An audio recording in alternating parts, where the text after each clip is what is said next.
નમસ્તે વિદ્યાર્થી મિત્રો, આજે આપણે જોવાના છે વનસ્પતિના પ્રકાર। તો વનસ્પતિઓની ઊંચાઈ, એના પ્રકાંડ અને એના ડાળીઓના જે ઉદ્ભવ સ્થાન છે એને આધારે તેના મુખ્યત્વે 3 વર્ગની અંદર વર્ગીકૃત કરવામાં આવે છે। એક તો છોડ, બીજું છે ક્ષુપ અને ત્રીજું છે વૃક્ષ। તો સૌપ્રથમ છોડની વાત કરીએ, જેને હર્બ કહીએ આપણે। જે વનસ્પતિના પ્રકાંડ લીલા અને કુમળા હોય એને આપણે છોડ કહેવાય।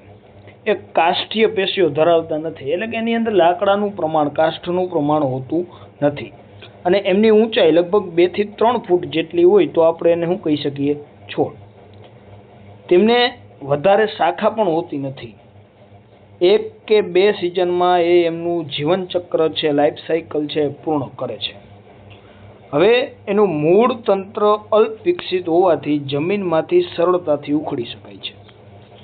હવે વાત બીજી એ કરીએ કે સામાન્ય રીતે તે વધુ પ્રમાણમાં પોષક તત્વો ધરાવતા હોય, તેથી સમતોલિત આહાર તરીકે પણ આપણે છે એને ઉપયોગી કરી શકીએ છીએ। જેમ કે તુલસી છે, આપણે બધા તુલસીના પાનનો ઉપયોગ કરીએ છીએ, ટમેટા છે, બારમાસી છે, ઘઉં છે, આ બધા જાણીએ જોઈએ તો લગભગ બધાનો સમાવેશ છે છોડની અંદર થાય। પછી છોડથી ઉપર જતા વાત કરીએ તો આવે છે ક્ષુપ, શ્રબ। હવે એમની ઊંચાઈની વાત કરીએ તો તેમની ઊંચાઈ છોડ કરતાં થોડીક વધારે હોય, જ્યારે વૃક્ષ કરતાં ઓછી હોય। એટલે ઓમ કહેવા જઈએ તો છોડ અને વૃક્ષની વચ્ચે આવતું જે વનસ્પતિ વર્ગીકરણ છે એને આપણે ક્ષુપ કહીએ છીએ।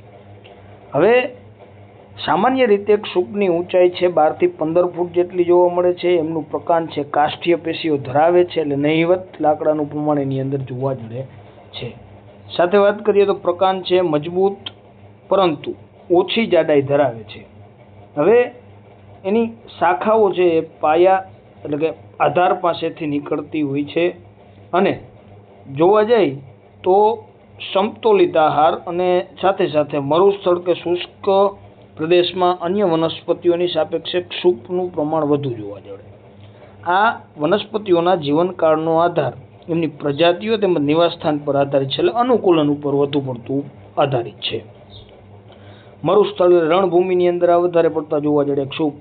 ઉદાહરણ તરીકે લઈએ તો આપણા વિસ્તારમાં થતા જે જાસૂદ છે, દાડમ છે, મહેંદી છે, લીંબુડી છે, જામફળી છે વગેરે પ્રકારના જે છે એ ક્ષુપ। અને ત્યારબાદ છેલ્લે વાત કરીએ તો વૃક્ષ, ટ્રી, એ છોડ અને ક્ષુપ કરતાં વધારે ઊંચાઈ ધરાવે છે। એની અંદાજિત ઊંચાઈ જો કહેવા જાય તો એ 15 ફૂટ કરતાં વધારે જોવા મળે। કેટલાક વૃક્ષો ખૂબ જ ઊંચાઈ ધરાવે। સિક્વોયા સિમ્પરવિરેન્સ છે એ અનાવૃત બિદ્ધારીનું ઉદાહરણ છે।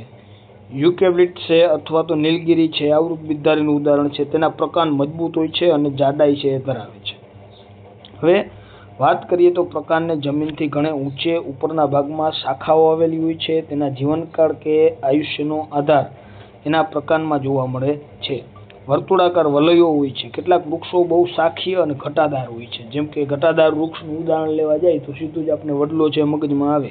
પછી આંબો છે, આસોપાલવ છે, નાળિયેરી છે, ઊંચાઈની અંદર જોવા જાય તો લીમડો છે, નારિયેળી છે, આ બધા જ ઉદાહરણ છે વનસ્પતિના પ્રકાર આધારિત છે। એ પછી હજી વાત કરીએ તો વેલા આવે અને ભ્રૂપ્રસારી આવે, પણ આ મુખ્યત્વે 3 પ્રકાર છે કે છોડ, ક્ષુપ અને વૃક્ષ। પછી આગળ વાત કરીએ તો વેલા અને ભૂપ્રસારી, જે ક્લાઇમ્બર્સ અને ક્રીપર્સ છે, એના વિશે આપણે આગળના લેક્ચરની અંદર વાત કરશે।